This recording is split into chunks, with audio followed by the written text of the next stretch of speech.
The world is saved.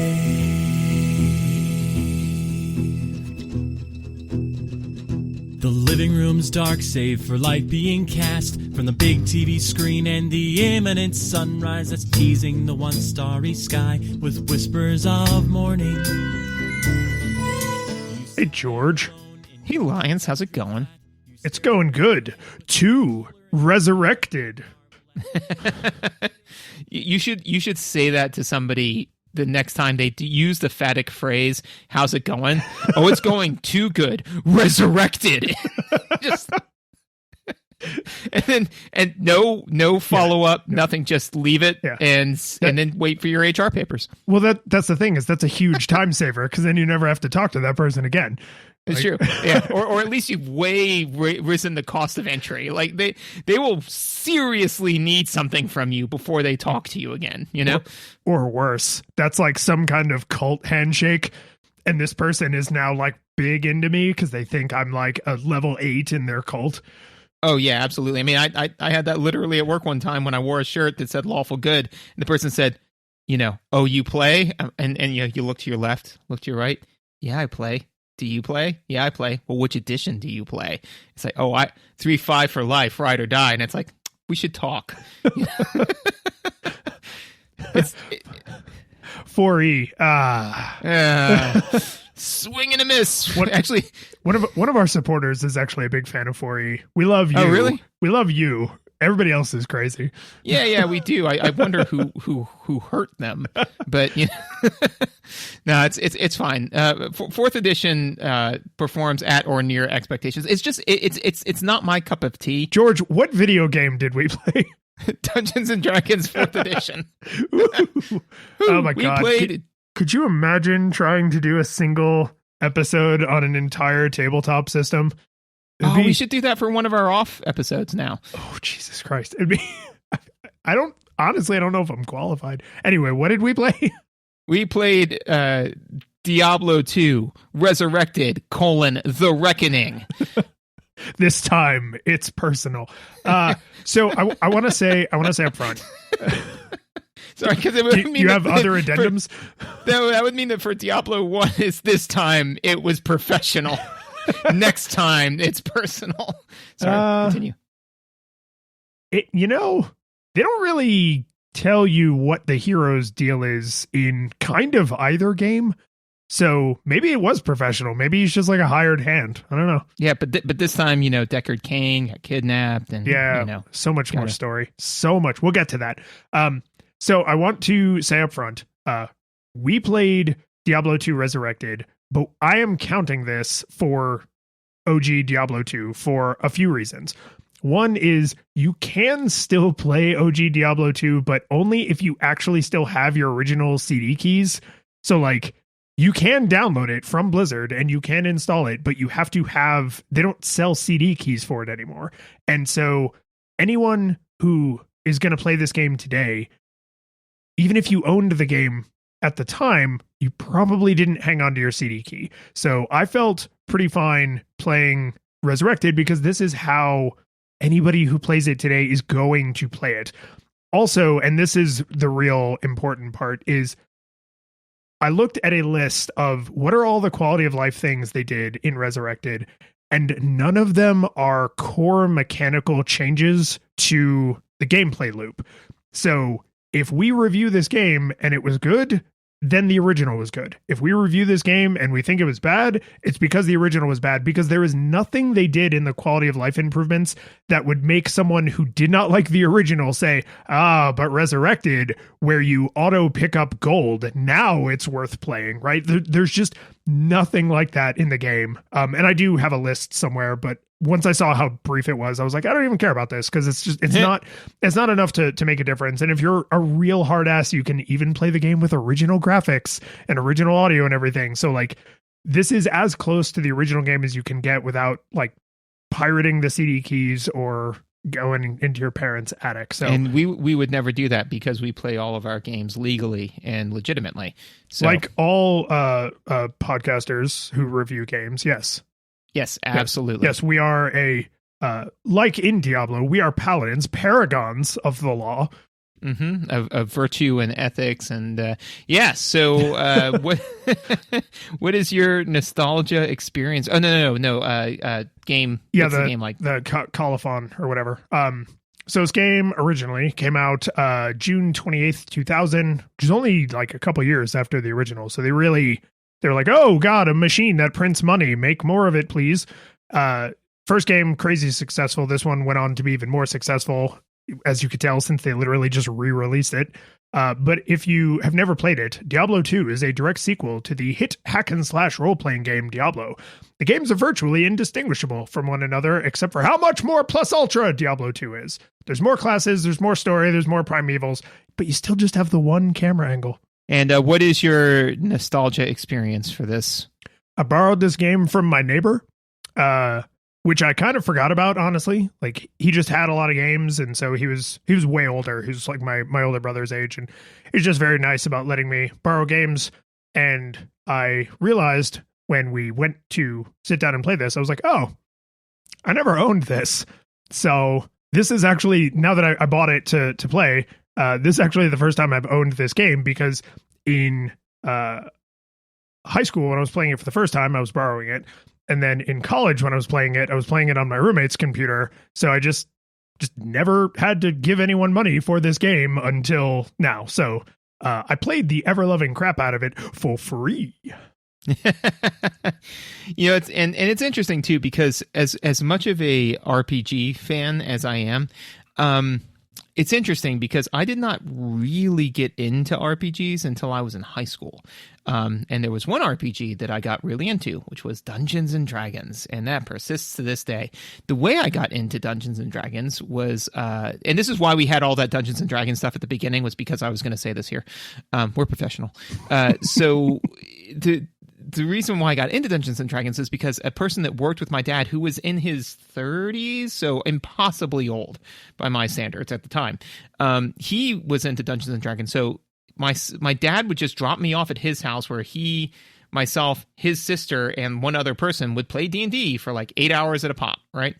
But then there would be occasionally where, for whatever reason, either we started late or we ended early or something like that, and my dad wasn't coming to pick me up yet. So this, 36-year-old person, 40-year-old person that had, no real experience with kids, was forced to entertain a 13-year-old. And he was really into computers. And so what did he have? He had Diablo 2. And so he's like, if you like crack, have you tried heroin? Because this has all of the D&D stuff just on a steady drip. And I remember just being so excited to play that game. And then I remember he said, I remember playing the Paladin a lot, and I was just like, oh man, I'm just gonna have prayer on all the time, because I'm just constantly healing. I remember specifically one time him leaning over my shoulder and saying, using prayer? Why won't you use thorns? Everybody kills themselves on you. And then just walked away. And so this time when we were doing that, I vowed to myself, I'm going to play the Paladin, and I'm going to do the Thorns or a playthrough. Yes. And see if he was correct, So this man who is now probably in his 50s or 60s, I will now vet his, 20-year-old take on this game. This is exciting to me because the Thorns Paladin was a big part of my nostalgia experience. It's like, because I remember just thinking how funny that was to just, like, you walk through the dungeon and all the skeletons just die when they try to kill you. Ha ha ha ha ha. And like, I have no recollection of like, was it actually that effective? Did I just remember it being that effective? So like when I sat down to play, I was like, no, if this doesn't work as well as I remembered, it might not be funny. And I really want it to be funny. But yeah, so that is my nostalgia experience for this game, is being 8 o'clock at night. I'm hopped up on candy and junk food in a smoker's house. So I remember the smell, I have a very, very razor clean. He was just trying to set the environment, right? Because it was supposed to be like sulfur. So it's like, it's like the smell of brimstone. I did not actually know how much that particular smell stuck with me until I started playing D&D with some people at work, and they all smoke cigars, so I would occasionally have a cigar with them. And I remember at one point I came home, took off all my clothes, showered, came back downstairs to throw them in the laundry because, I have to, it's like a clean room, right? You're gross after you smoke, right? And I picked them up, I said, "Oh, that smells like D&D. Oh my God." So that's not what smell is deeply tied to memory, man. So I did not know that link was that hard in my brain, but here we are. So the moral of the story is I couldn't play as much as this as I wanted to because I had to be smoking a cigar the entire time I was playing it in order for me to really get into it. That's fair. And I have problems now. Shall we chill? We shall chill. So if you like what we're doing, you should subscribe to the show. If you want to help other people find it, you can always leave us a rating and review. But my personal ask is find somebody who there's a game that we've reviewed that they'd like and recommend that they listen to that episode. I think those kind of recommendations are better than randos on Apple Podcasts, but still just do both.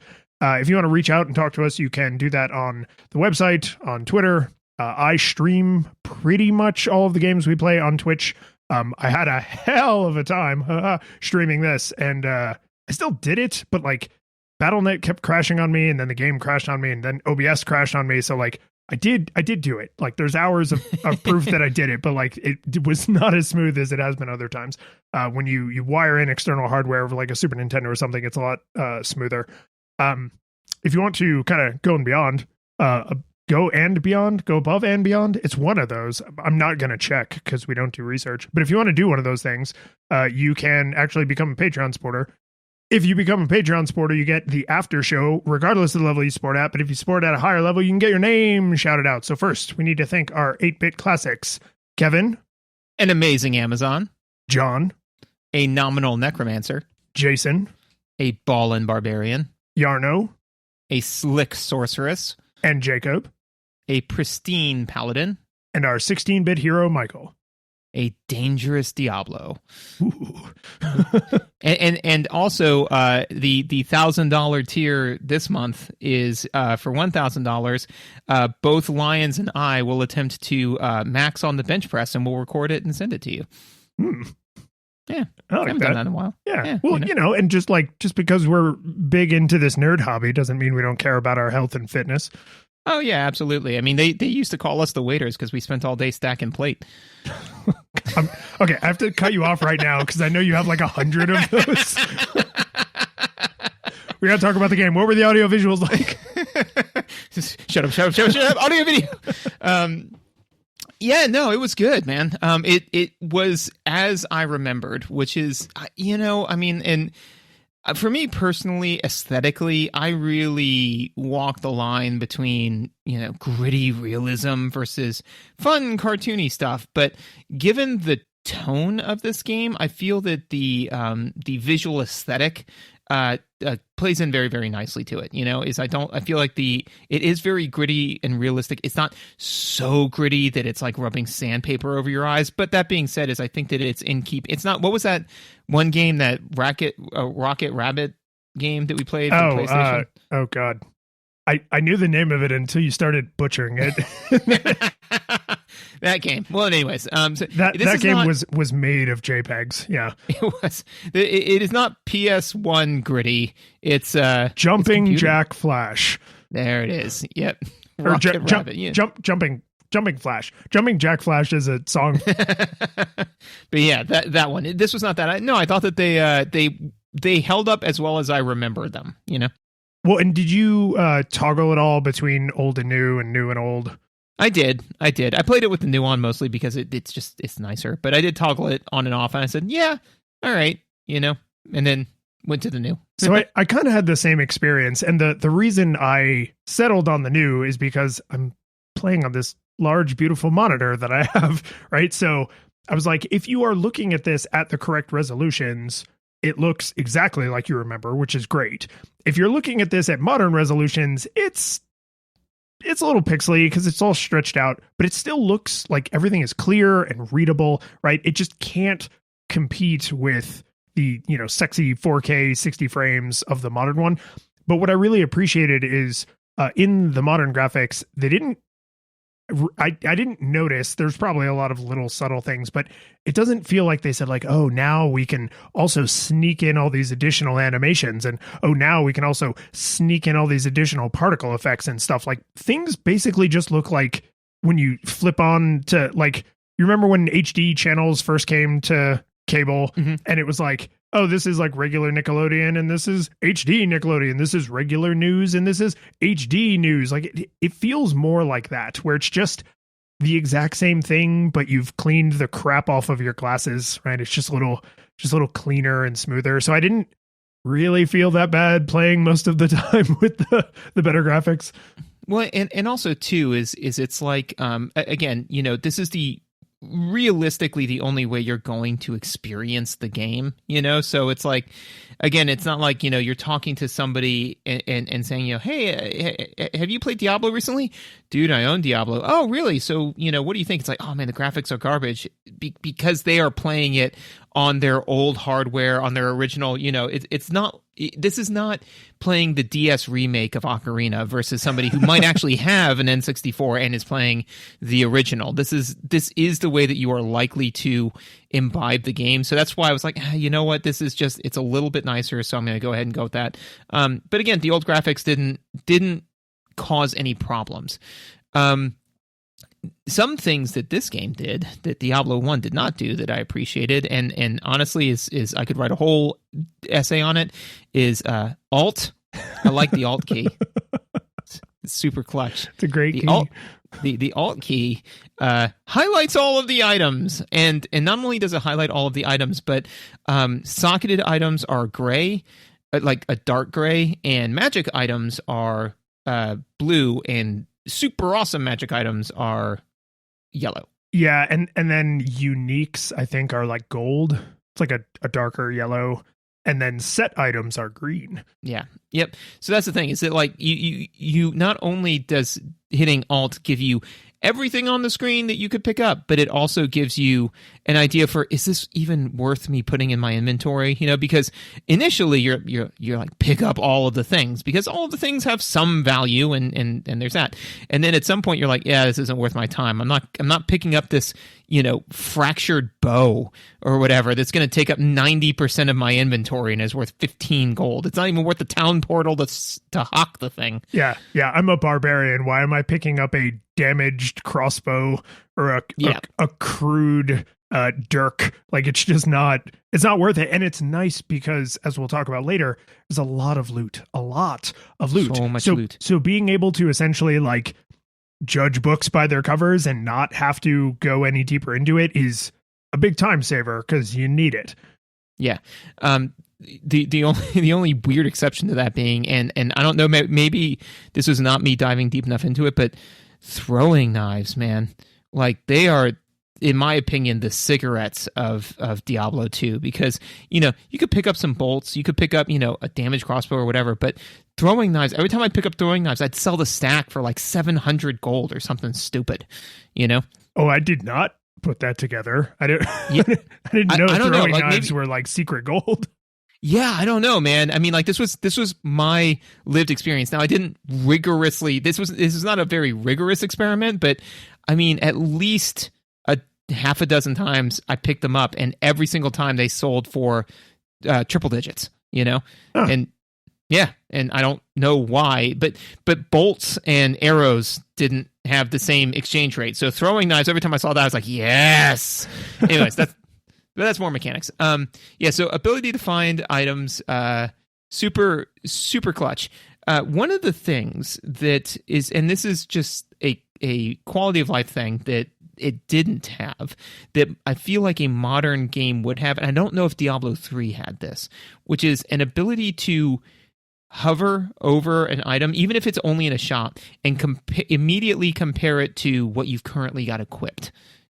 So you actually, that is one of the quality of life things they added, and it only works, I think it only works in shops, or maybe you can do it with your inventory. So part of the reason you probably missed this is because there's a million billion modifiers to every piece of equipment, right? Mhm. So, and you did yourself a favor because this was one of the few quality of life improvements and you didn't benefit from it. So there you go. It was Yay. more like the original game. There's, the name of the thing, the stats for the thing, any bonus stats for the thing, the meta, like what's its durability and everything. And then it says something like click to equip and like shift click to compare. So if you are looking at a sword and you have a weapon equipped, it will tell you like, oh, and it basically just puts the two little boxes side by side. Honestly, I didn't use this particular quality of life improvement because on a normal playthrough, you're not making these minute hyper optimization decisions.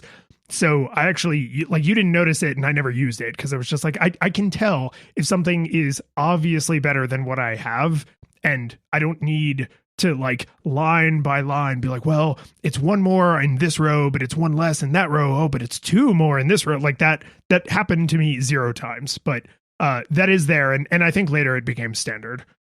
Well, and that's the thing is that honestly, I used to really like that type of gameplay.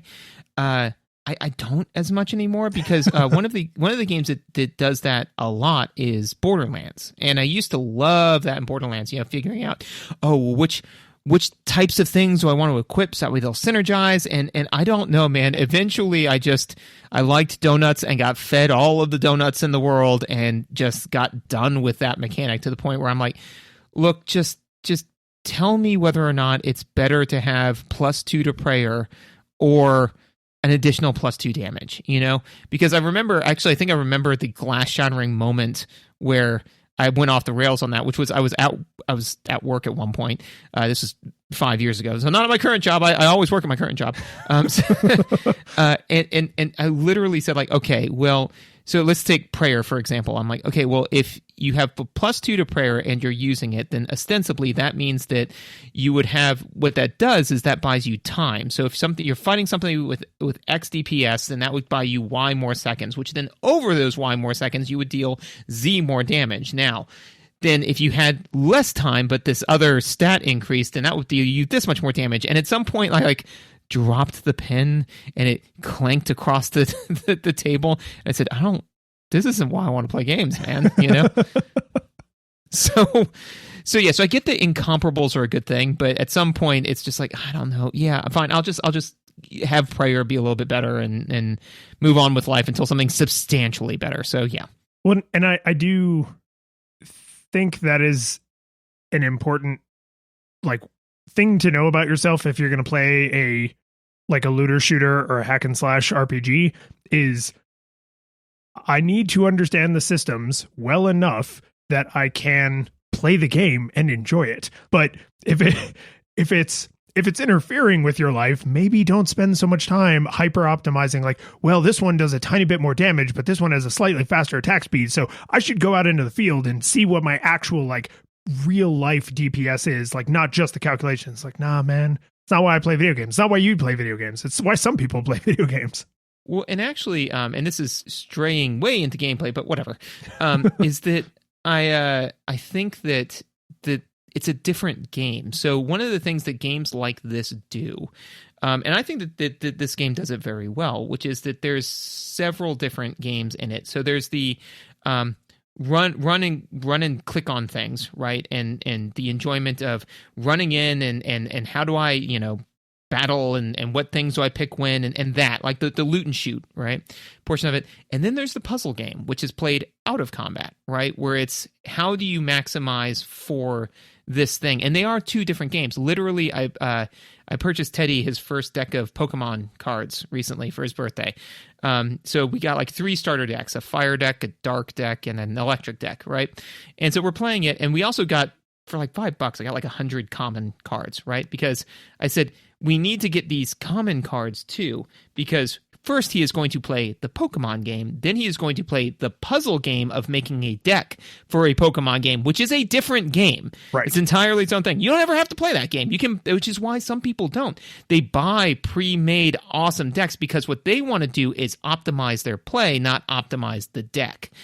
So this is that, right? Where it's like you need to be aware of the fact that games like Diablo are actually 2 different games.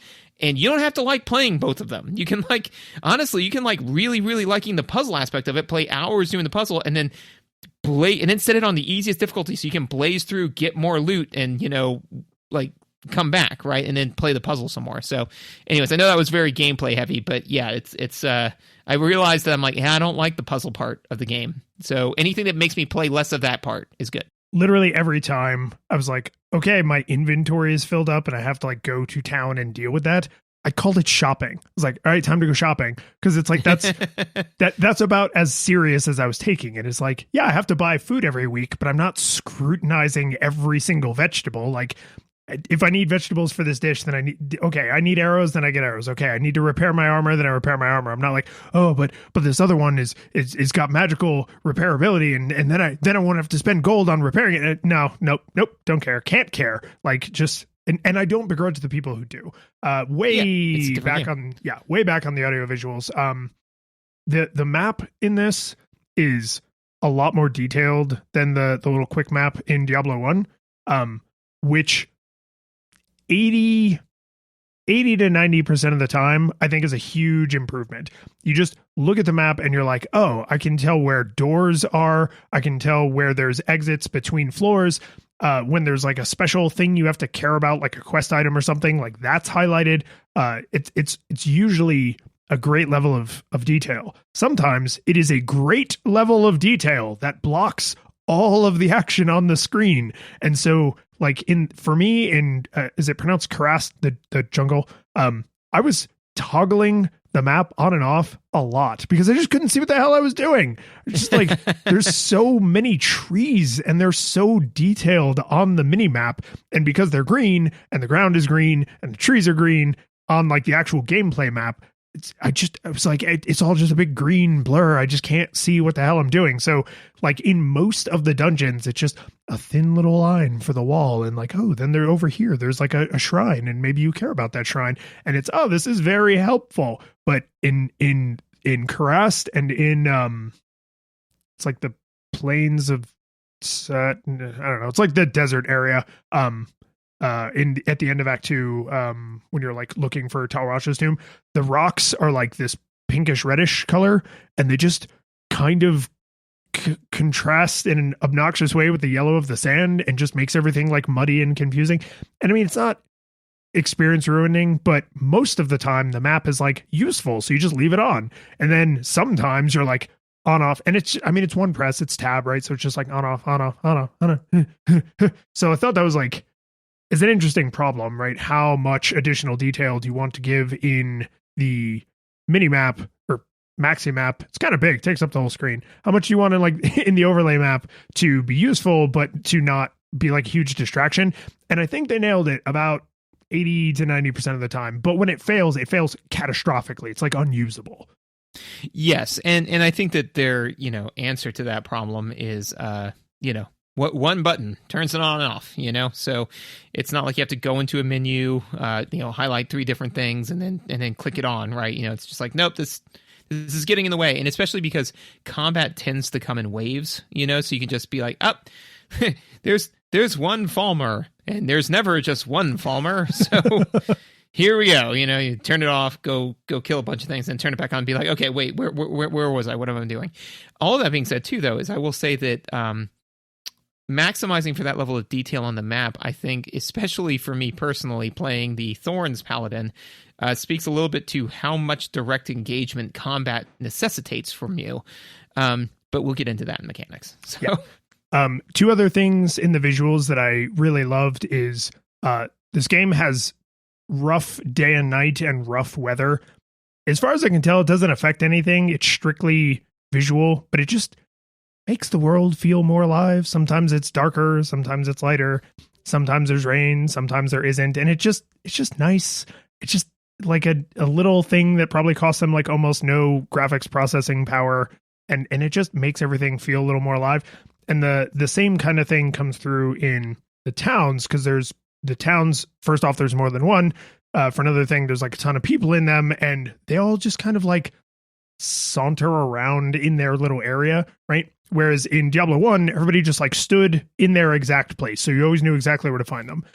In Diablo 2, Cain kind of ambles around using his, staff as a walking stick, and he's always like in the center of town, like near the drinking supply. In like whoever the blacksmith is in a given area, they like have their hammer, and sometimes you see them at the anvil and they kind of like toss it as like an idle fidget. And whoever like sells potions will have their hands like tucked into their robes, and then they'll kind of like shake it out a little bit and like stretch their back and stretch their legs. And it's just, you're usually not just standing there staring at people. But if you do, right, if you lean down to take a sip of your tea, for example, and you take your hand off the mouse and keyboard, then you get to just like feel like the world isn't a cardboard cutout that exists just for you to go have an adventure in. Like, oh, this is a real world with real people who are all like incapable of stopping the big bad. So they're waiting for me to do it. Right. So like they will help me sort of as much as they can, kind of, but they're for cost. For money, but they are real people. And I love little, little environmental, naturalistic movements. Like it makes things feel better.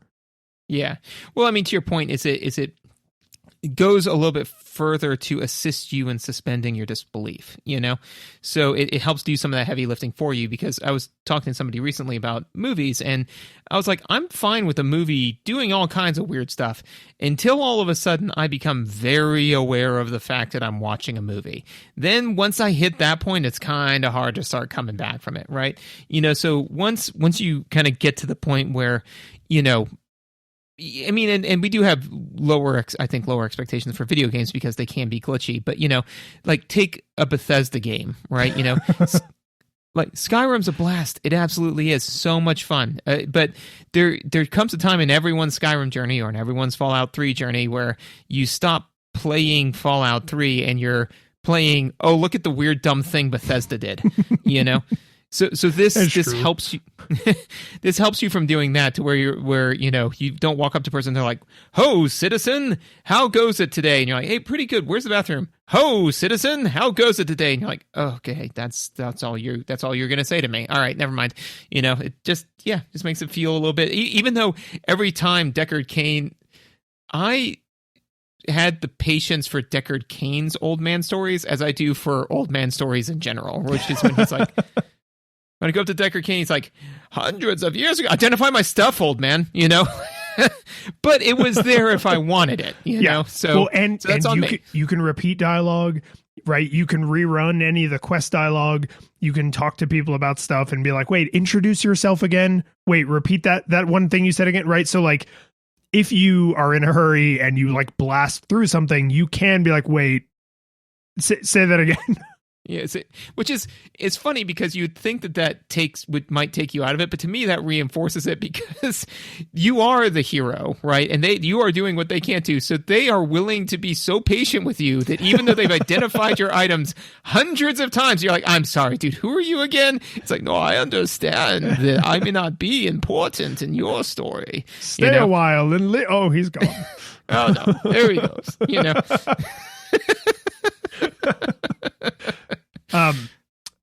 I wanted to talk more about the music. And what I mean by that is I wanted to talk more about the music, but it's like, to me, this is the thing they actually changed the least from Diablo 1. And we have a few people who are like professional musicians and like music teachers in the audience. So I am super sorry if I've just offended any of you. But I just don't honestly hear dramatic differences, and I think that's good. I really liked the ambient kind of creepy soundtrack that Diablo 1 has, and Diablo 2 has, because it has different environments, the ambience is like appropriate to the environment, so like you're in the desert, so that that has desert ambience, and then you're in the jungle and that has jungle ambience, and then you're underground, that has underground ambience, right? So like that's good, but it's never toe tapping hummable tunes, right? and that's not what I want from this. I want ambience, and I think Diablo 1 did that really well, and I think Diablo 2 does it basically the exact same performance. Agree. I have two other things that are just super short before gameplay.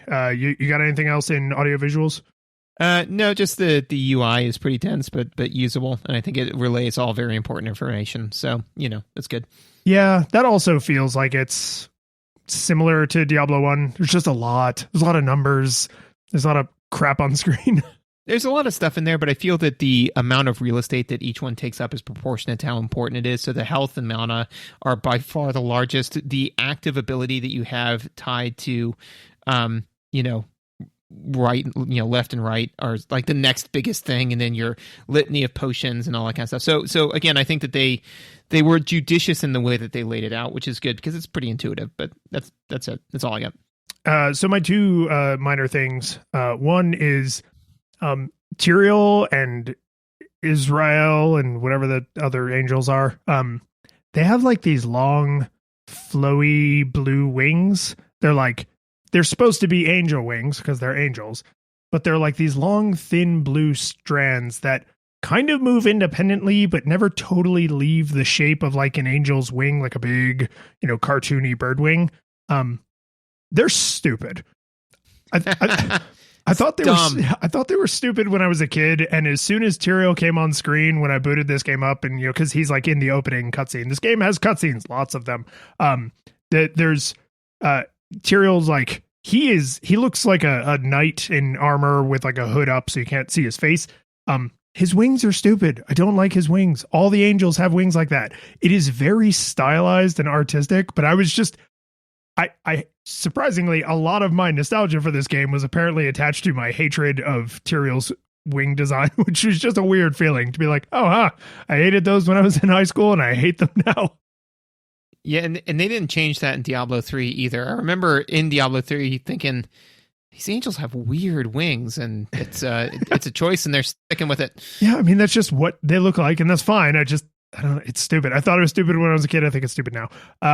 And then last thing, which I think is actually a good segue into gameplay, I specifically remember you saying when we played Diablo 1, which I will put that link in the show notes if I remember. If not, just look for it. It's not hard to find. That when you click on barrels, sometimes those barrels explode, right? Boomy barrels. Mm-hmm. And booby barrels. Booby barrels? Boomy barrels. Booby, like they're booby trapped. They're booby barrels. See, I was going to say, that's a whole different kind of barrel, George. No, they're booby barrels. Booby barrels. Yeah. Okay. Yeah. I don't get your mind out of the gutter, man. I can't.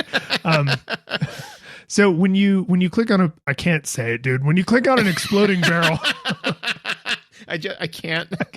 Yeah. When you click on an exploding barrel in Diablo 1, it instantly explodes and you take damage, proportional to something. I don't know if fire resistance helps or not, but you get hurt, right? In this, everything that is trapped, because there's boomy with an M barrels, there's acid barrels, there's shoot a dart out of the wall barrels, there's spikes come up from the ground barrels, right? There are lots of things that are trapped and lots of different kinds of traps, but they all make a mechanical trap noise because they're not magical traps. They are physical traps that exist in the world. And they all make a little like when you hear like metal gears like clicking into place, kind of like when you change gears on a bicycle, and you can dodge the trap. And I was like, George specifically complained about that in the first game because he was like, you just have to make the trade-off of taking some damage versus not finding all the loot. And it's not enough damage that you, of course, don't just go for it, which just makes it feel kind of pointless. Whereas in this one, if you are paying close enough attention, it's not a trade-off. You can actually get all the loot and never take damage because you can dodge the traps. And I like that. I was like, there's this little sound trigger. It's kind of subtle because it's a trap. It should be subtle. But if you hear it, you can dodge out of the way. And I was like, awesome. Right, because then it completely changes the equation, because then it's no longer, look, it's about the math, man. There's a 10%. Distress signal. 90% of the time it's an alien ship with a bunch of dead aliens and free loot. 10% of the time it's a deadly trap, but I'm willing to roll those dice. It's not, that's what it was in Diablo 1, right? Here, it's high risk, high reward, right? It's all right, I don't I don't think that I can dodge this, so I'm just not going to take the risk. I'm going to go slow and steady. I'm going to get less loot. Or, nah, man, I've got this based off of my skill. It's not just rolling the dice and then realizing that you have a traitor dice and throwing it into the attic. It's you and your skill. But no, good. It's good. Gameplay? Yeah, I mean, it's exactly like Diablo 1, but more. And I don't know which one of those things I want to start with first. So what do you got for me? No, you go first. And because I've got a lot of my stuff is kind of weird, and I'm sure I'll jump off of something that you pick. Okay, so when I say more, I mean just everything. Like if you've never played Diablo 2, but you have played Diablo 1, just imagine if there's just more of that game. There's more story, there's more classes, there's more equipment, there's more monsters, there's more environments, there's more magic, there's more item types, there's sets of armor, there's runes and gems which can go into socketed armor, which is normal armor that you could make into magical armor. Like there's just so much more of everything. And then the classes even have additional complexity because you have a skill tree now. So every sorceress is not like every sorceress, right? Every necromancer is not like every necromancer. The reason you and I both played Thorny Boy Paladins is because that is just one of many types of paladins you could play, right? So like I don't want to just jump all the way to calling it an overwhelming amount of stuff because the game balance makes it so that you don't have to get a friggin' PhD in these systems to play through normal. If you want to play through Nightmare and then Hell, whatever the hardest difficulty is, like then you sort of really need to have mastered the systems to stand any kind of a chance because the crap that's dropped, the random loot is no longer good enough. But just on normal, there is kind of an overwhelming amount of stuff if you're not willing to try it and then see, I don't need to be an expert in this. But I mean, even little things like just the sheer amount of crap that enemies drop is mind-boggling. Like there's just more. Yes. No, there and to be fair though, is I think that the thing that I like about it is that there is more, but you literally can't experience it all at once, right? You experience all of the more piecemeal, right? So one of the games I downloaded recently to try to play for the second time and got put off for the second time was Dragon Ball Xenoverse 2. Have you played any of that? No, I'm consist every once in a while I'll see a meme come up and I'm like, oh yeah, no. and then I just kind of slowly back away. Because as far as I'm concerned, the last great Dragon Ball game was Budokai 3, not the Tenkaichi games, the one we played like the ever-loving mess out of. And if I never play another DBZ game, that will just be the best one forever. Yeah, and actually I replayed that one recently. It absolutely holds up. Yay. And the new one, Dragon Ball Fighters, is actually pretty good. But all that being said, is I booted it up, and the reason why I mention it here is because it starts off and it says like, hey man, you're gonna be your own person in this universe, make your own fighter. I'm like, yeah man, I'm into this. It's like, hey, here's a bunch of plot. All right, it's fine. Okay, now here is everything about this game. Here's the item shop, here's the buying things, here's how you buy this, here's how you upgrade this, here's how you do this, here's all of the controls you could ever possibly need. And I remember that's when I quit the first time, and it's when I quit this time. That design ever worked? Like I know Prince. I know there was a time when front loading people with everything in the game was a thing that you just did because video games were like board games and you had to read all the rules before you sat down to a board game, so you read all the rules before you sat down to a video game. But at that time, video games didn't have thousands of systems to them. Right. That's the critical piece, right? Is that before it was like, here's how you play checkers, and here's everything you need to know about playing checkers. And now it's like, here's 3-dimensional chess. Here's 4th-dimensional chess. So first we kind of need to explain how time travel works. Like it's that now, right? I say all that to play Dragon Ball Xenoverse 2, first you must invent the universe. So you do that? Okay, good. Now, but so I say all of that to say that this game is inherently not that, because there's 6 classes? 4, 5? I think there's 5, but then Lord of Destruction expansion adds 2 more. There's a bunch. The original had 3. It's more than 3. Amazon, Necromancer, Barbarian, Sorceress, and Paladin. Yes, So and then they add the Druid and the Bard, something else. and the Bard, it can't be the Bard. It'd have to be useful. Womp. So I say so. Anyways, but the thing is that you will not experience all of them immediately. You can't. You must pick one. Now you might pick one, get 2 minutes into it, and then say, nah, I want to try this other one, right? But you will only be playing one at a time. So you don't need to know how a barbarian works if you're playing a paladin. You will get tons of loot, but you will get the loot one item at a time. So you really only need to make one decision at a time. You will go to tons of areas, but you will only be in one area at a time. You will get the loot one encounter at a time, because a mob comes in, and if you just have good luck, several of those monsters might drop reasonable loot. So, like, you do then have space to organize it and sort that out, right? You don't play for hours before you sort it out, but it's not one item at a time. It's like one set of drops at a time. That's fair. But that being said, is I mean, like, you're only evaluating one item at a time. Like, you're not. You're like bubble sorting. Right. Yeah. To your point, right? So it's not that you're trying to grab all of the items and looking at 5 of them across a row to like pick one at that point in time. Typically what happens is you knock out a whole bunch of dudes, and then, all of the stuff's there, and you can pick it up and be like, interesting. And then maybe put that down and pick up another one and go, interesting. You're not trying to, it's not a giant map that says, here's 10 places to go, and you will need to go to all of them. Where are you going? What are you doing? You're like, I don't know where to go. Like, it's not that. It's not, was it a decision paralysis? It's not analysis paralysis. Yeah. It's analysis paralysis. I think is a little different than decision paralysis. Like, analysis paralysis is when you're given a ton of data, and and then you just kind of like mull the data over and over. I feel like decision paralysis is when you're given like 20 different options, and like not necessarily any data. Yeah, it's the reason you can't go into a store and find 10 different red shirts. They have 2 red shirts, because otherwise you're trying to scrutinize, like, well, this one's a slightly darker red, but I kind of like that this one's a little bit brighter red, right? So it's, yes, you might be right. The game does not paralyze you. Correct. Right. Because that's not that part of the game. That part of the game comes later when you're playing the puzzle, right? So anyways, I say all that to say it is a lot, but I feel that it's a lot that says, hey, if you like this cake, there is a near infinite amount of this cake that is in a freezer in the back that you can eat whenever you want, right?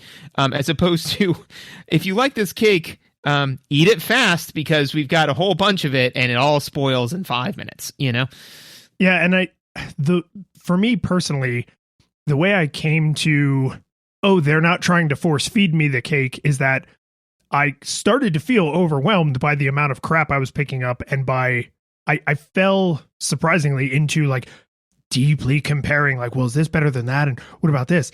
And then because I was streaming, I was like, this is not good television. So I like pushed myself to like more actively play and, kill things. Like, you're a killer of things, go kill things. So I was like, okay, I gotta complete quests and kill things.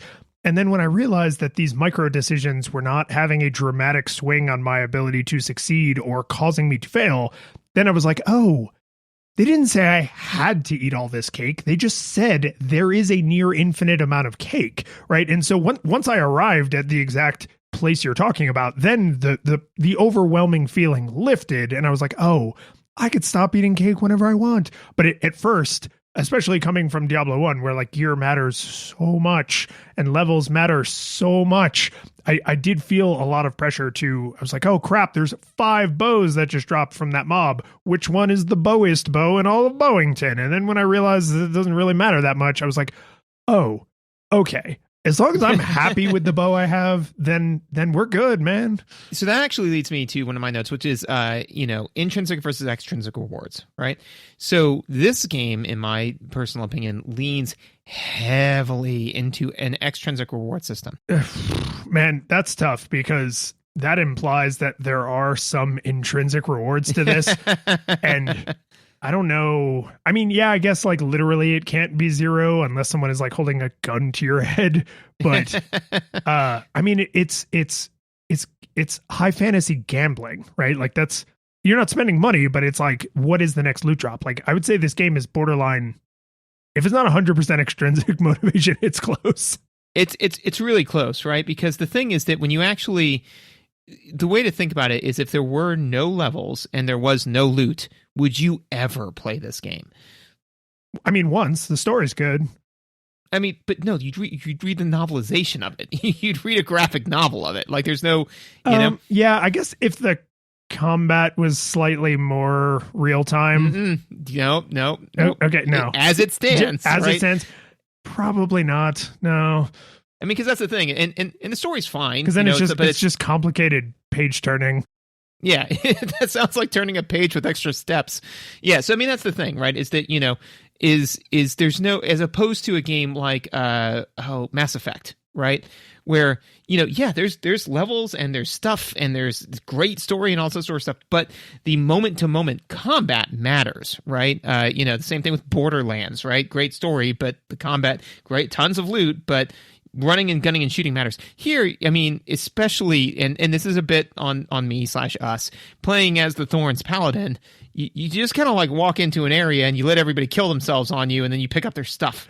Well, and worse, I got to play I played all the way to Diablo as 2 different classes, and the other class I played as was the Army of Skeletons Necromancer, which is even less engaged than the Thorns Paladin. So that's the thing, is when because you didn't get mad, you had people to do that for you, So I found, and this is for me. So as far as does the game do this type of thing well? Absolutely. This is the second one. They have made a third and are now making a fourth, right? So that being said, though, this is not my type of game because I literally remember when I stopped liking this type of thing, and it was my sophomore year of high school, and the epic levels of D&D just came out, the epic level handbook, and I said, we're going to make level 40 characters, and we did, and it was a blast. And I was like, oh, I don't have to put a bunch of time and energy into watching numbers go up. I can just have the high numbers, And so then having a game that is basically says, if you want the higher numbers, you have to spend hours of time to get the high numbers. I'm like, no, I don't. I can scratch that itch somewhere else, So in a game like this where the actual game loop is not very engaging, I find it a little tedious, Yeah, and this is where I think the story and the way you choose to play will make it very easy for a player to optimize the fun out of game, right? Because there's the different classes and then the different ways you can shape those classes. So we could have played a might paladin, right? Where you have to go in and beat every individual monster to death with your mighty warhammer, right? And we didn't. That's not what we chose to do. And what I think is to the game's credit in terms of balancing is you can optimize the fun out of the gameplay on normal difficulty, but then if you want to play Nightmare in Hell, optimizing the fun out of the game is the game. Like that is what it becomes, is can I make a character that can even survive in this numbers skewed crap storm that Blizzard has created for me, this crap Blizzard, which is that's like the third game that some people are into. They're like, oh, the game is going to stack the deck way against me. Can I still hyper optimize every single system? Can I switch between these broken skills super fast because I have them all mapped keyboard shortcuts and then and survive? And that is not a game I enjoy. I agreed. No, I mean, and to me, that is the difference between I like eating Philly cheesesteaks and I have engaged in a Philly cheesesteak eating contest. Those are not the same thing, So, I mean, yeah, to say I like playing Diablo and I like playing Diablo on Nightmare mode, it's just like playing Doom on Nightmare mode. It's like, well, you're basically playing a different game at that point. So that being said, is that the kind of as I say, is that the combat loop is not challenging, and so then basically a lot of the game comes down to the challenge of the game, in my own personal opinion, from what I saw, and again, maybe it changes a lot on higher difficulties, is the challenge of the game is the puzzle game of optimization of the character, right? So that has more to do with how well you fare in the game than the actual combat aspect of the game, right? So realistically, it's more like a soapbox derby. Like once you build it and let it go at the top of the hill. Like you're kind of, you've done all you could do. Right. Yeah. So I mean, there's it's not quite that extreme, but it is to a degree where it's like I have now made the character. How well do they fare? You know, as opposed to the way you would think of it. Like when you're watching somebody play, you're like, oh yeah, the game is about going in, smashing people's skulls and getting stuff. It's like, really, it's more about taking all the stuff back to town. And between that and your character optimizing everything, and then you go back out and then just see how that build did. You know. Well, and the real cost is Diablo 1 was super light on story, but what I came to realize over our playthrough is it's just all ephemeral. Like, oh, you accidentally sold the great armor that your warrior was using, kill him, start a new one, right? And and Diablo 2 actually still sort of expects that. Like the grand sweeping story is a thing you care about once. And then you skip it all. You hold down, left click to skip the cutscenes. You never let Cain get a word in edgewise. Identify my items, old man. Right? It's just like you basically you go through the story. It is a good story, and it's well executed, and it's satisfying and interesting, and it's well acted because it's everybody's voice acted. But like you get to care about that once, because then everything sort of becomes numbers but with visuals. So like I got all the way to Diablo, which is the Act 4 boss, because there's technically Diablo 2 Resurrected includes the Lord of Destruction expansion, which is where you get Act 5, and that's where you go and fight Baal, which I know is pronounced Baal, but it really just looks like it's Baal, and I want to say Baal, and I might say Baal by mistake. But so, I got all the way to Diablo with my Necromancer, and I didn't build him right. I didn't build him right because the act bosses have powers that the like super monsters that you're fighting as you go through the act don't have. And so I got all the way to Diablo, and it was just like, well, I can grind endlessly because monsters don't scale with you, right? So I can now grind endlessly to get the skill points I need to essentially respec my Necromancer, because you get one respec per game, and I had already used it. And so that character was essentially just dead to me. So because the game has a shared stash, he made a very generous donation to the church that my paladin worked for. And so that got my paladin off to a roaring start. And then he, took up the torch and then went on, and I was able to kill Diablo with my Thorns paladin. But it was just like, oh, this isn't like a bug or a flaw or a balance problem. Like, this is the 10-hour way of the game teaching me, hey, the way you spec your Necromancer doesn't work for this boss. It's like, yeah, that was an expensive lesson, game. But when you are expected to play the game on an endless loop for maybe hundreds of hours across dozens of characters, it's like, yeah, okay, you lost 10 hours on this Necromancer. So what? That's an acceptable price in this universe. And that's like, oof. Yes, no, I actually didn't know, because I fortunately did not respec my character because I just was afraid to hit that button, so I did not know it was a one-use thing. So I was in single player, I think you can do it unlimited. In multiplayer, you get one per character per difficulty. So you can do once on normal, once on nightmare, once on hell, and then once you've done it that third time with that character can never be respec again. It's wild. That's an odd choice. So, and that kind of brings me to, so one of the things that I went, in my opinion, back and forth to town too much. It's a lot. It's a lot of shopping, a lot of trips to the mall. Yeah. So, I mean, even when I said, you know what, if it's mundane, it's not game, man. Like I'm not picking up anything that is not, if it's like the color white, it's not, I don't touch that stuff. It's gross. Name in white, not all right. All of this is true. So even with that, though, I was just bamfing back in town forever, especially because I found the game of Tetrising my inventory to be tedious after the third or fourth time. So especially when Scrolls of Town Portal are like 100 gold and I had like 24,000 gold, I was like, I'm not dealing with this. I'll just pop back into town, have Cain identify all of my stuff, sell all of that stuff, and then leave, And since I didn't want to spend hours going back and forth with like, is this better? Is that better? I just, kept doing that. So I say that to say that a lot of the times I would go in, sell all of my stuff, make $2,000. The shops hadn't rotated their inventory, right? And I'm not sure at what frequency that happens. Dude, I think the stores are there because they're supposed to be there. And so if you have to buy stuff in an emergency, like if you died and you need to buy equipment, but their stuff was always garbage. Every random drop was better than even the best stuff I found in stores. Yeah, I did buy a weapon from one of the stores at one point because it just, the thing I had just sucked. And, that one was socketed, so I put a decent gemstone in it, and it was good for a paladin specifically. So I was like, hey, that's fine. So that being said, is that since the stuff in the shops is normally garbage, I don't know why your inventory needs to be so limited and force you back to the shops.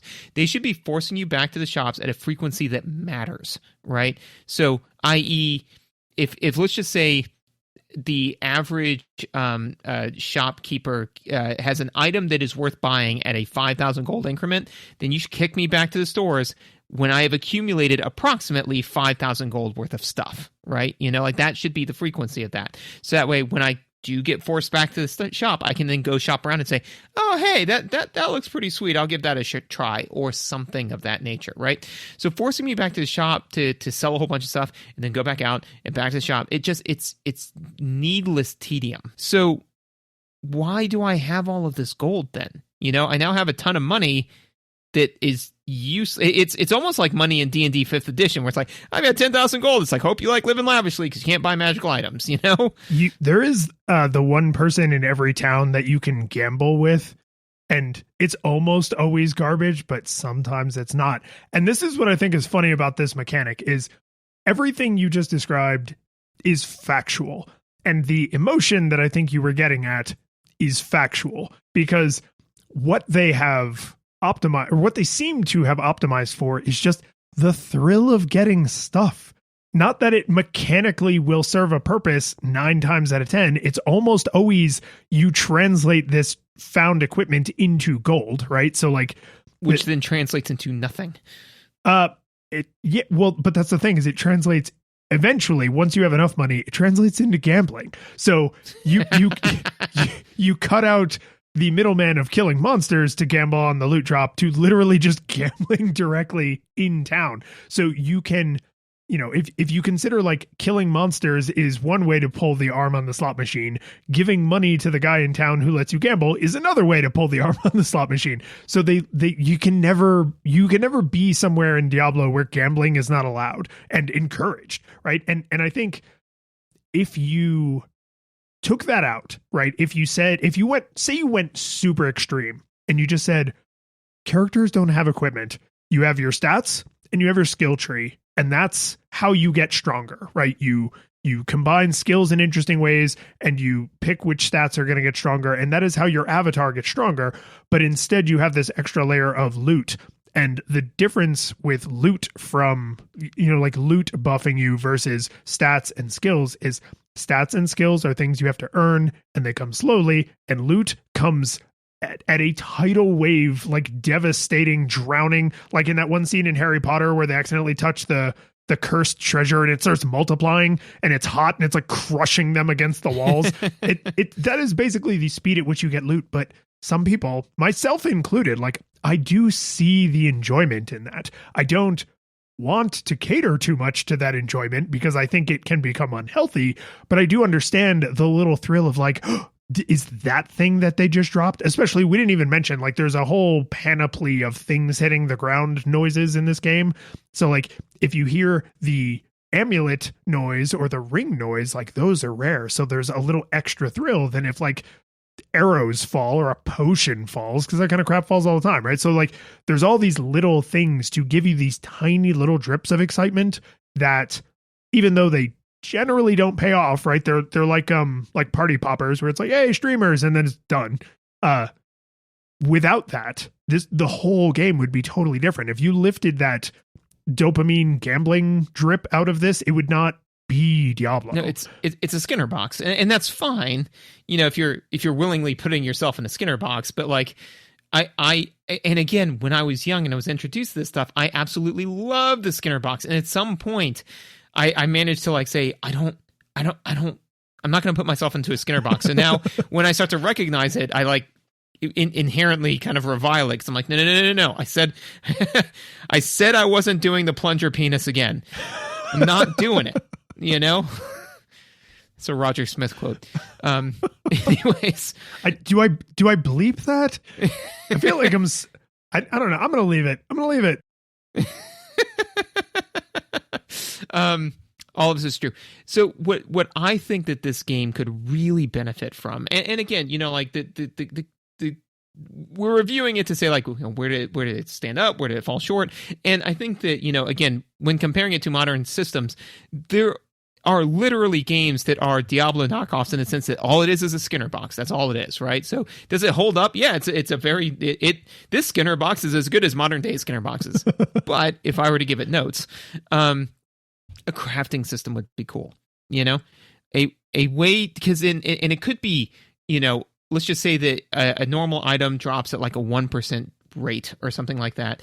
So let's say if over 100 encounters you are likely to get that item, it would take 200 encounters for you to get enough items and sell enough gold for you to craft that item. So it is less, you know, advantageous, but it does give you some control over your destiny to where it's like, oh, well, you know, if you're looking to craft this one this sword that looks really awesome, like, oh man, I kind of want to build around that sword, it'd be so cool.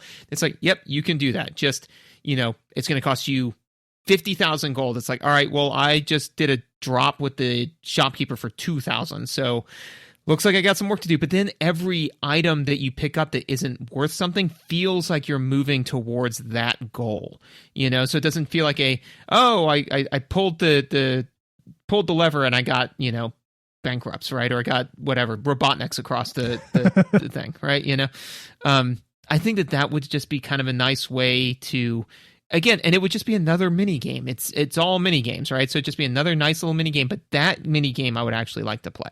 So I'm going to play Diablo's advocate here and say the reason they probably wouldn't do something like that is because that would create a longer, slower loop that is outside the engaging part of the Skinner box. So here's what I mean by that. There are items that are either literally only usable by a certain class or only make sense to be used by a certain class. So like, oh, I have this mace, and yes, anyone can swing this mace, but it buffs these certain paladin skills, right? And then there's some things that it's like literally only a necromancer can equip this, or only a sorceress can equip this. So you find that stuff all the damn time. And because you have a shared stash, you can take things you find and put them in the shared stash, and now you are incentivized to also be running a druid and also be running a barbarian and also be running a whatever, right? So now you're doing that, and then you take that loop of, you know, Skinner boxing across multiple character types, and you take that and you scale it to the internet. And now I'm not just Skinner boxing across multiple character types, I'm Skinner boxing across multiple character types, and they all live a secret sublife as a merchant, right? Because now you play and you prefer to play a Thorns Paladin because that's just a super fun class to play. But you know that I also have a Bony Boy Necromancer that I think is super fun to play. So because we're friends, if you find something that's really good for a Necromancer, you will hold on to it so that when we are playing together, you can be like, oh, by the way, I found this wand that's really good for Necromancer, and toss it to me, right? And then instead of doing crafting, you have this like social merchant layer that's kind of laid on top of the game, because just like Diablo 1 has a single player mode, but it's really meant to be played online, Diablo 2 leans into that way harder, which makes sense, right? When you consider when this game came out in the year 2000, like more people had the internet and more people were playing video games online. So like to lean hard into how do we make this system that's single player scale to multiplayer, that's how you share the Skinner box load, right? You find something cool for a class I'm playing, so you give that to me. I found something cool for a class you're playing, so I give that to you. And so we're still playing the single player game, but we're playing it like kind of in parallel and like supporting each other. If they had systems like crafting, you'd be like, well, I don't I don't want to go play online with other people. Like I will just kill 2,000 boars until I have enough boar tusks to make the great boar tusk shield, and then I'll have it. Instead of saying like, going into the center of town and doing the, wood for sheep, right? And like, I'm not saying one is right and one is wrong, but I think it feels clear which one they chose to optimize for. There's a certain amount of Skinner boxing you do alone, and then the way they scale that up is Skinner box with friends. Sure, and again, if you really want to lean hard into the Skinner box, then that's the way to do it. Well, and actually, too, this speaks to, and I'm going to butcher this a little bit, but this does speak to something I saw one time, which is it was actually a video on hyperinflation in MMORPGs, right? I think I might know what you're talking about, but go on. So basically, the idea is that MMOs, right? That this one being one, right? Because it can be played online, right? Part of the issue is that how do you keep value in a currency when anyone can print money, right? And I believe it's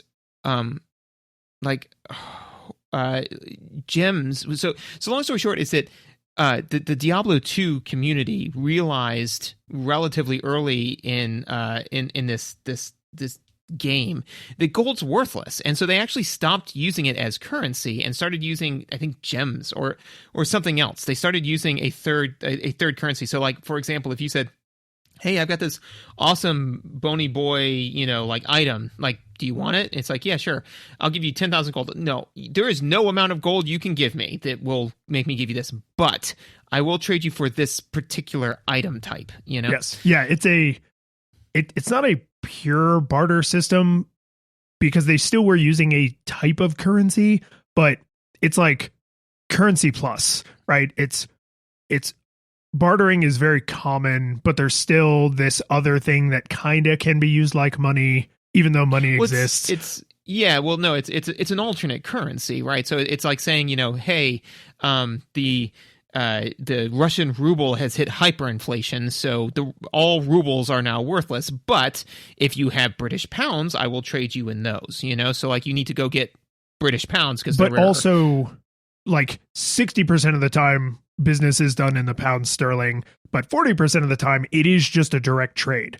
Like, I have a Jeep and you have a Ferrari, and even though a Ferrari is more valuable than a Jeep, you want a Jeep and I want a Ferrari, and so we don't go to that third good, like we don't rely exclusively on currency, which is, I think, makes the economy even more like speculative and random, because it's like, oh, I think I have a really rare thing, so I'm going to hold on to it and not convert it into currency because I think it is more valuable than the currency. You know what I mean? Yeah. And also this game doesn't have any currency sinks, like there's nothing that the game that you can buy in the game again. And this is where it goes down to, is there's nothing in the game you can buy with money, because if you could buy something with money in the game, right, with gold, then that drops it out of the economy, because then it goes to the digital vendor who destroys the money, right? As opposed to in this game where it's like, well, I'm not going to spend my gold on anything. So I say all that to say that, again, I agree that maybe a crafting system isn't the way to go. One of the ways that I think Borderlands handled this problem very well is that they had vending machines where you could get armor, like basically every type of item, right? But what they would do is most of the items were pretty trashy, very similar to this game, right? Where it's like you could buy it, but you're really only buying it because you've screwed up and the weapon that you've been using forever is now just not getting the job done. So you got to try something else, right? But they always had a weapon of the day that was actually kind of on par with whatever you could find, but there was one of them, and it only cycled about every 20 minutes. So what that did was it was a great money sink, because you would just throw money at that to see how well it played. But it did what I think this game could benefit from, which is, and again, this requires the ability to infinitely respec your character, but try a different play style, right? So if it's like, oh man, there's this super rare item set, whatever, but it's not for a Thorns Paladin, it's for a Might Paladin. You know what? Let me give that a shot. And if they then moved away from the, hey, we're going to force you to play the Skinner box 1,000 times because now you've got your Thorns Paladin, but have you tried getting your Might Paladin? Because you can't have one paladin, you know what I'm saying? You have to have 17 paladins, one of each flavor, right? So if they'd instead said, okay, you know what, really just one of each class will do, and you can move the points around indefinitely, then you could have gotten more difference in kind by having that type of a system in play. But the moral of the story is, I had a bunch of gold, and I mean, it was all worthless, man. Yeah. Well, I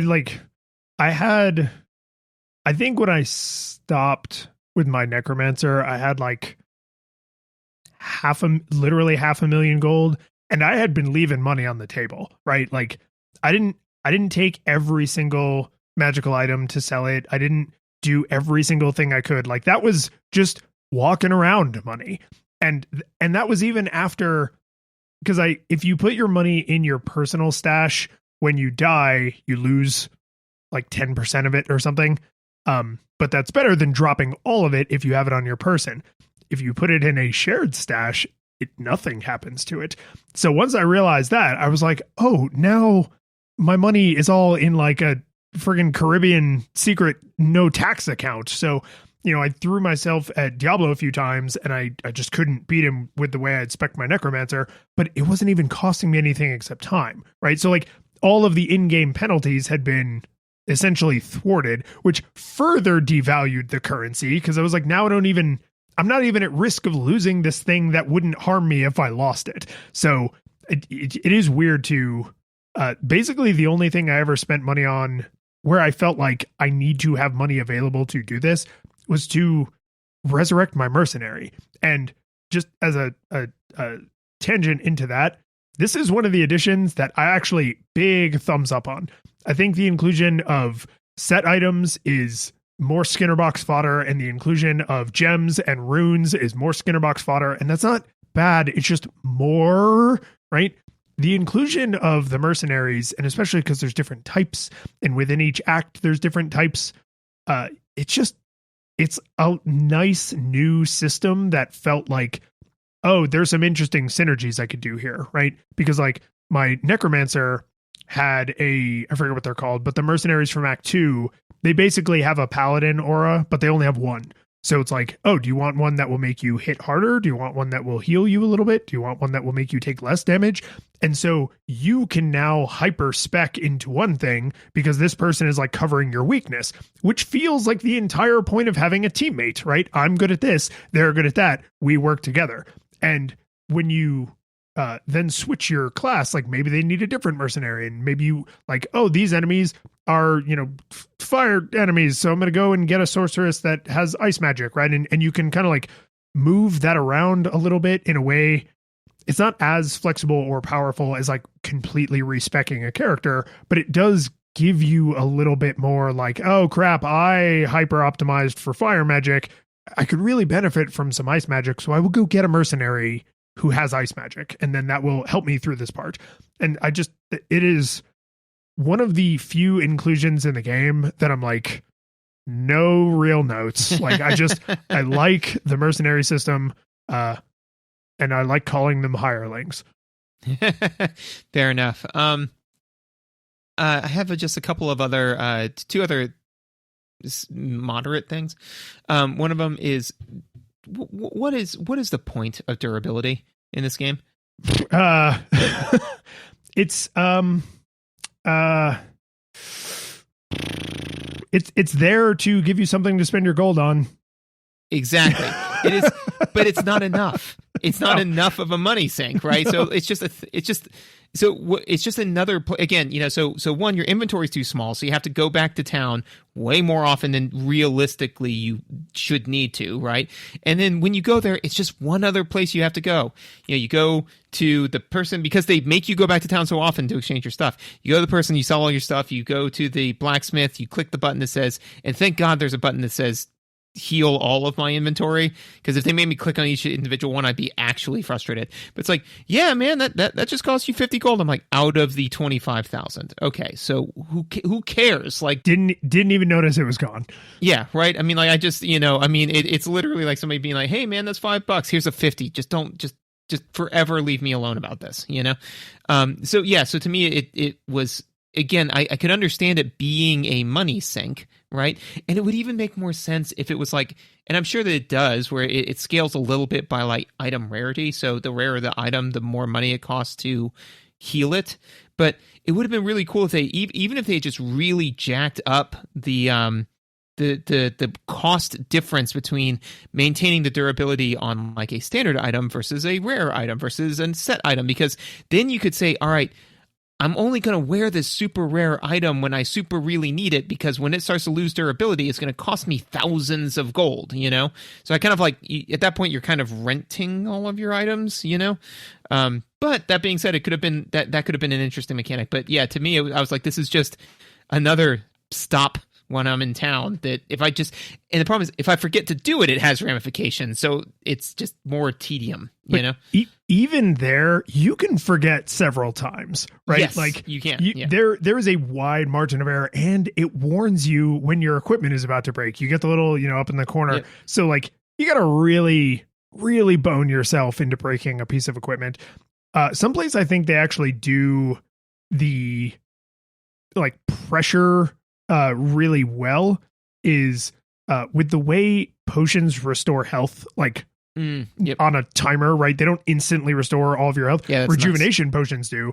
But that adds a little bit of tactics to combat, especially if you were playing a melee character, because you need to not die, right? And like we were both playing Thorns Paladin, so like we need to get hit, right? So like you by the end of the game, you have a belt that can hold, I think, 12 or 16 potions, like some ludicrous number of potions, right? So if you have a bunch of super potions, they will restore all of your health every single time, but will they restore it as fast as you are getting murdered, right? Like, are you weak against fire? And every once in a while, this demon happens to use like a breath weapon that's a fire attack. So you could survive several hits from their melee attack, but how low are you going to let your life go before you throw that potion so that it starts refilling your health? And it does, I don't know what the term for this is, but if it's, say it's refilling 200 points of health, and then you take 50 damage, it drops you, like your floor goes down by 50, but it continues to refill up to that, whatever that total was. So if you have a potion that will actually restore more health than you have, you need to deploy them tactically so that it continually refills your health as you are taking damage, which is like a cool little, it's hard to tell almost that it's happening, but I'm pretty sure that is how it's doing the math on the back end. And what I like about that is it creates tension to using potions in combat, where you have to kind of duck and weave and be like, okay, I need to disengage and let this potion like take effect, and then re-engage, and then, go back into the melee. And that's a cool little loop where the like time pressure and the tactical pressure matters, whereas like durability feels like a pointless chore that 0 times I put a non-trivial, I mean, this is our first game that we played for a full month, like on the news schedule, right? I put a non-trivial amount of time into this game, right? I played through 2 characters all the way to, the epilogue. Like I put a fair amount of time into this for a game we're reviewing, and 0 times did durability ever matter, ever. Like it was just a thing you did. You click identify items on Kane, you click repair all my items when you're at the blacksmith, and it's just, and if you forget, then you have some unidentified items and some unrepaired equipment. I'll get to it next time I go shopping. Like it's just not ever a problem. But the potions thing, I feel like, is that health depleting and durability depleting could theoretically have the same kind of like, oh, I gotta duck and weave so I don't take too much damage to my armor, otherwise it'll break. But nope. Yeah, no, I agreed. To the point where, again, and this may be like immersion breaking, but I would much rather that when you go into town, there's a little item notification at the top that says, all of your items have been repaired. All of your stuff has been identified after you get Kane. And it's just like, yeah, because that's what I was going to do anyways. All you did was save me, 30 seconds of my life and three clicks, like just do that for me. Do things. Why am I paying you? One of the other things that I particularly struggled with this playthrough is I was playing this game predominantly right before I went to bed. So I had about like half an hour chunks, right? So I was like, oh, okay, I'll play it half an hour chunk. And I did, about half an hour chunk, play, 5 times a week, right? I was like, that'll give me 20 hours, right? So I did. I put all that time into the game. That being said, I didn't get as far as I would have liked to, because this game doesn't lend itself to that very well, in my opinion, right? It lends itself to longer play cycles, because if you are in the middle of a dungeon, right, and you're you're getting sleepy, man. Sandman's knocking at your door, right? So you're like, I don't know, I'm not having fun anymore. I'm gonna go to sleep, right? Well, you better be at a stopping point, like a game decided stopping point, because if not, it's a roguelike, right? So in the sense that like the dungeon switches around. So next time you load it up, your butt's right back in town, and you're at the top of those catacombs or whatever, right? So now you're going back through the catacombs, and if for whatever reason you get called away, you got another thing going on, you've got to log out back to the top, right? So the game was even easier for me because I unintentionally grinded the ever-loving hell out of the first few levels, because that's just what ended up happening to me, So and then there were other times when I was playing and I had more time to play, but I hit a point where I'd like finished a quest and I was like, I don't know if I have another quest's worth of time to play, so I'm gonna stop here because like I don't know. So it's weird. It does give you distinctive places to put the game down, but it doesn't help you with, okay, but now I need to put the game down. Like you have to play the game kind of on its terms.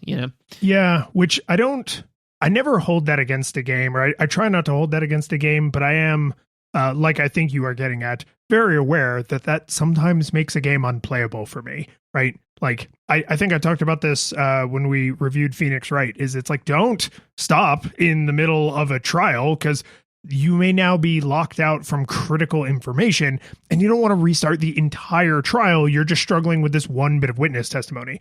And Diablo 1 and 2 have the same kind of issue where it's like, make sure you clicked a waypoint and, ignited the torches on this waypoint before you stop. Otherwise, exploring this whole area was pointless. All you did was get experience, right? Which is not, okay. It's not nothing. Not nothing, but it does feel a little like, right? Because you think you made X amount of progress, but you really made like 0.5 X amount of progress. Where I got bit by this is just because reasons. Because I think, did you play single player characters only? Yes. Okay, so I played online characters only because I did play a little bit with Tiny Panda Pal, my Twitch moderator, so I got to like do some of the multiplayer stuff. And where I got bit by it is I started both my characters as online characters, even though I ended up playing my paladin mostly solo. And I was playing over this last week before recording, and twice I got kicked out of BattleNet in the middle of a quest. So it was just like, oh, all that 30 minutes is just gone. There's just nothing I can do about it. And then once the game just crashed, which I mean, that happens sometimes. But if it was most modern games where it was autosaving every 6 seconds, I would have lost maybe a few minutes of progress, not like an hour of progress.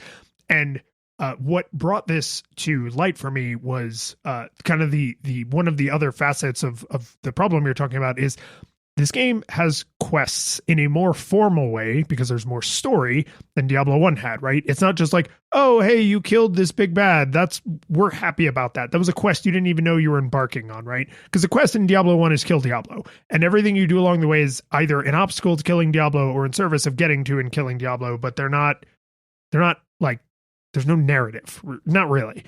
In this game, there's a lot of narrative, and a lot of the quests are go get this thing to do this other thing to put inside the Herodric cube so that you can transmute it into this fourth thing. And then, whoa, and then you can go over here and then you can punch this demon right in the schnoz. And that's fine.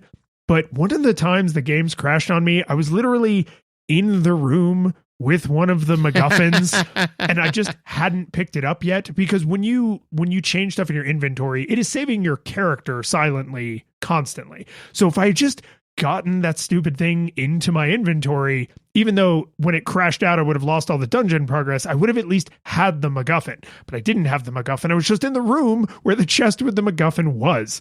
And so I was just like, but now I have to not only explore that entire dungeon again, but I have to get all the way to it. So I have to go to the nearest waypoint, find the dungeon because it's roguelike, explore the dungeon because it's a roguelike, and then get the MacGuffin, which is fine because I will get more loot and I will get more experience. But it's frustrating because I didn't die, right? I didn't make a mistake. I didn't go into the wrong dungeon because there's lots of optional like single floor dungeons you can explore just to get more experience. I just got kicked off BattleNet, and that's like no, Blizzard, that was your fault. Like when I load the Make game, this right. What are you going to do, Blizzard, to make this right? Yeah, when I load the game, the MacGuffin should just be in my inventory. There should be a little menu that's like, which MacGuffin did we just screw you out of? I should be able to select it. All of them? Yeah, killing Bale? Yeah, that's what I was doing. That's what I was working on. We'll send you back to that fight as a level 20 paladin. You see, there's that good monkey paw stuff, man. But yeah, so that was the other big meaty note that I had, which was, again, just the way that it saves, and again, so it's a double-edged sword, right? Is that it's nice that it's a roguelike because you never get bored at the dungeons, especially if you're going to make somebody have 7 different paladins, one with each different build, right? You can't make them go through that same dungeon 50,000 times. They'll lose their mind, right? But the way that it saves is weird. I mean, Darkest Dungeon does this better because literally at one point, Darkest Dungeon won't let you undo this even if you try, right? Because that's the whole point of that game. Right. If all of a sudden somebody loses their mind in the dungeon, you're like, this is going to be a problem. Well, maybe if I intentionally crash my PlayStation, it'll fix it. Nope, it just saves. It saves all the time, right? So you can literally be in the middle of a battle and it will put you right back where you started. This, and so you can save and quit at any point, right? So, and I think that this is again very doable in the sense that there's a certain expectation when you're online with friends that if you quit out then you're going to miss some stuff, right?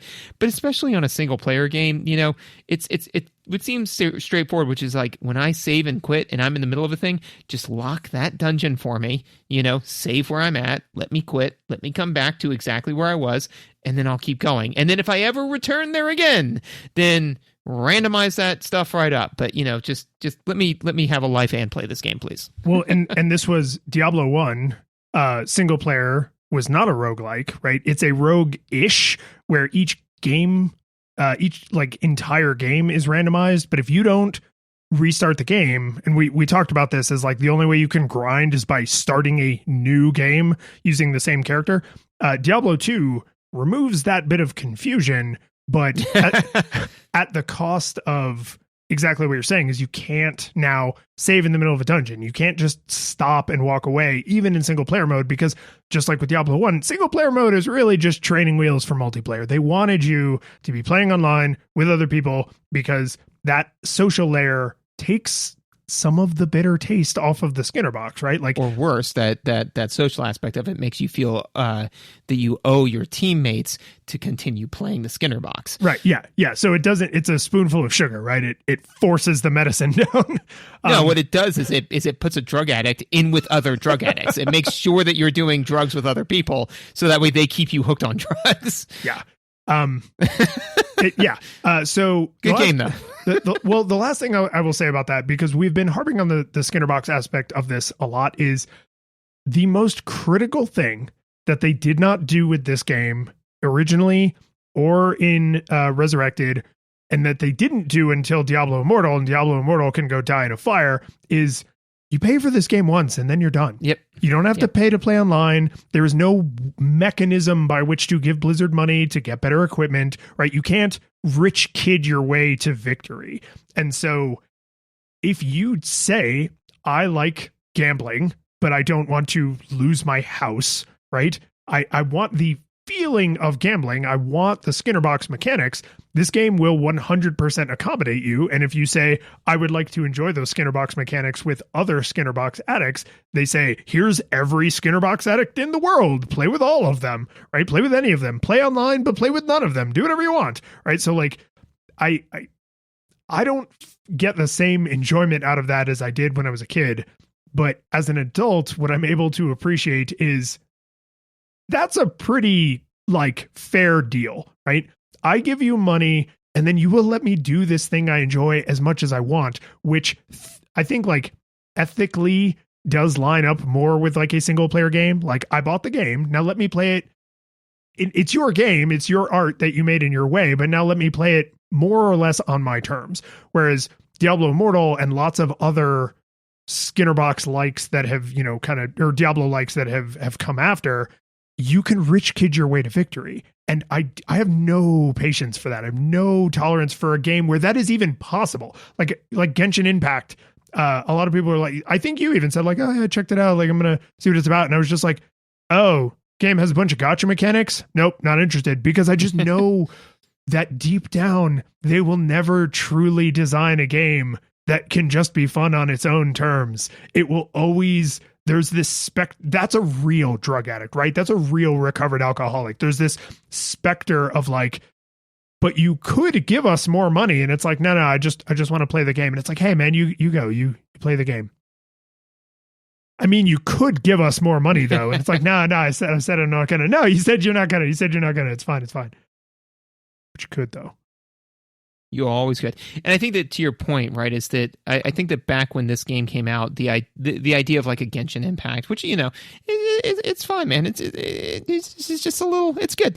And honestly, I played it for, I don't know, maybe I put 20 hours into it, and then I just stopped. But I will say that game in particular, not to die on a hill defending Genshin Impact, was not obtrusive with constantly being like, pay us more money.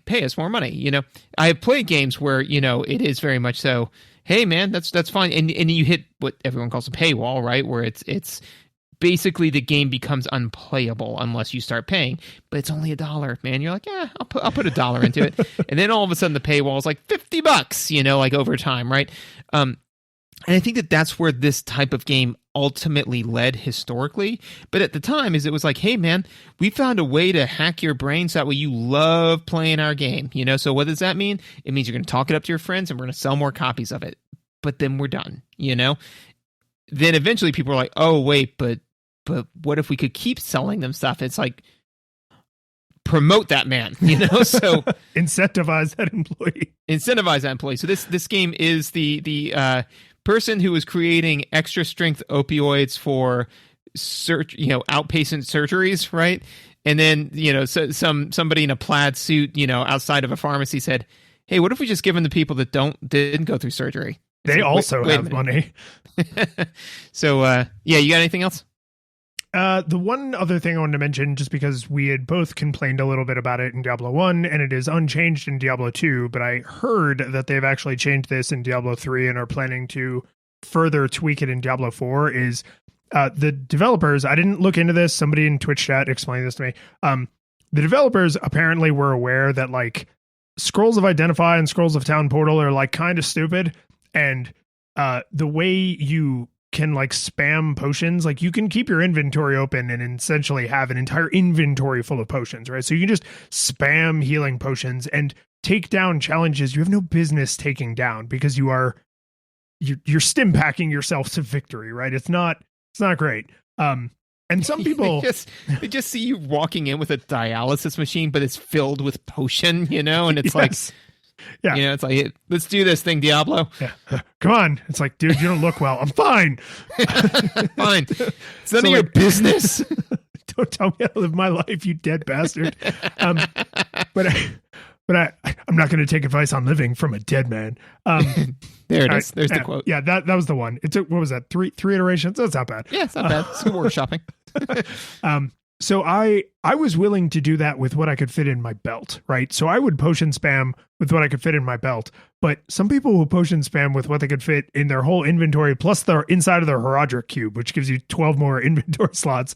So like they'll really push that mechanic. And apparently in Diablo 3, you just have a thing that has a cooldown timer, and so you can't abuse it, right? You have to, health is a resource you have to manage, but you can't hook yourself up to a dialysis machine.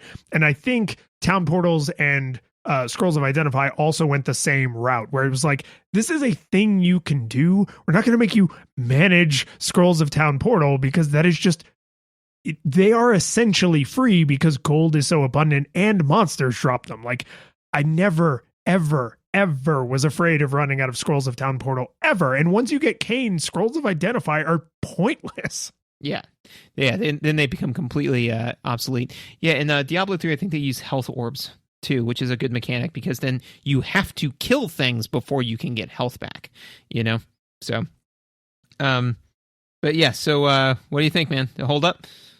Yeah, I mean, even though we just complained a lot about like we're old now and we don't get the same enjoyment out of Skinner boxes as we did when we were in high school and college, like yes, like this game is probably one of the most faithful like remasters I've ever seen for a game that arguably didn't even need to be remastered.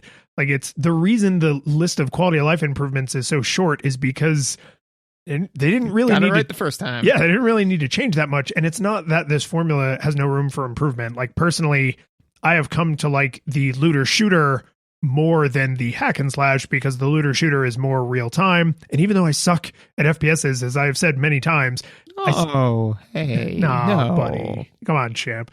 Like, but I find that gameplay to be more enjoyable because there's my stuff and then there's me, and those two things work in tandem, right? Mega Man X is a great example of this. The upgrades are super clutch, and it's really, really hard to play the game without them. But even if you get all the hard tanks, you get all the sub tanks, and get the armor upgrade, if you just stand there and let them shoot you, you will die, right? So like you still have to play the game, even if you get all the stuff. A game like you can't build a Thorns Mega Man. You cannot. Not yet.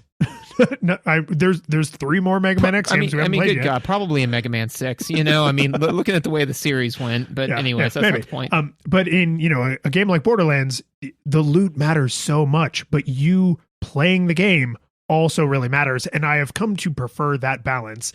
But if you care a lot more about the gambling aspect, man, Diablo 2 is just the drug that keeps on drugging. So like, if you played this game and you remember it fondly and you want to go back to it, yes, 100%. No nostalgia goggles are required because it is exactly like you remember it.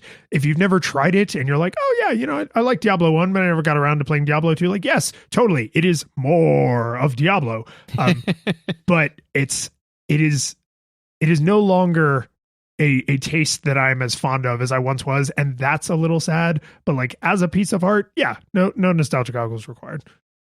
I completely agree with you, despite the fact that I basically spent the last hour and a half picking it apart and saying that all the things I didn't like about this game, all of those things hold up. So, I mean, that's the thing, is that the question isn't whether or not the game holds up with time. It does. The thing is that the game hasn't changed. I have, right? So, like, the game absolutely is exactly what you think it was. I just don't like it anymore, you know? So it's just kind of like saying, hey, do you like, gummy bears? And it's like, those gummy bears, it is the exact same recipe that they have been using for the last 20 years. I don't like gummy bears anymore, but that recipe is unchanged. It tastes exactly the way you remember it. Yeah. So yeah, it's a Skinner box. I didn't have the words for it at the time, but I absolutely loved putting myself in those Skinner boxes. And then at some point I stopped liking that and I continue to not like it, but it is a very, very good Skinner box. So if you still like games that fall into that category, it's a pretty straightforward choice. Unlike with my Paladin, it's not thorny at all. The curtain falls, the music plays, the credits roll, then it all fades to black, and you're left by yourself. The fanfare is gone, there's no player 2 there by your side to share victories won. But as you slowly progress down the hall to your bed, a few great events leak back into your head from the time that you spent traversing the land, battling evil, fighting the darkness, just sword in hand. Your memories creeping with the edge of a smile. You realize again what you lost for a while. You're gonna think back much less on how you saved the day.